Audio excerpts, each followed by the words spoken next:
First thing we are going to do with LC1 is the engagements, the stakeholder engagements, the conversations in the community about the best way to deal with their own community.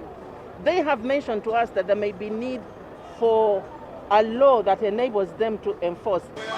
On Sunday, the Executive Director of Kampala Capital City Authority, Dorothy Chisaka, while supervising the cleaning of Kamwatcha slum, said that KCCA has considered empowering local council leaders to do away with poor garbage disposal. John Kitumba, the LC1 chairperson of Natete Central A, is happy with KCCA's proposal, saying that with this mandate, they will engage the community on what to do with the garbage. Muntu ki asuula kasasiro wano, muntu ki atayonja kifo kye, okukubiriza abantu ng'oba waliwo dustbin mwe tulina omuteeka awamu ne bajja ne bamupiikingawo.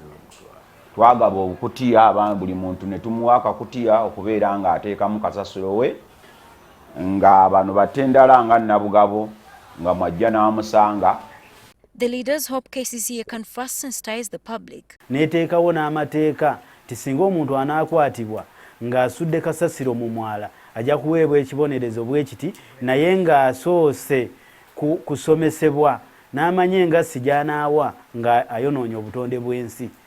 KCCA spokesperson Dan Wabeni says the authority is reviewing its laws to empower local leaders. Technical management at KCCA, especially our legal department, to look through the laws and we find the modalities of how to empower the LCs to be more effective in their role by apprehending those who mishandle or irresponsibly dispose of garbage.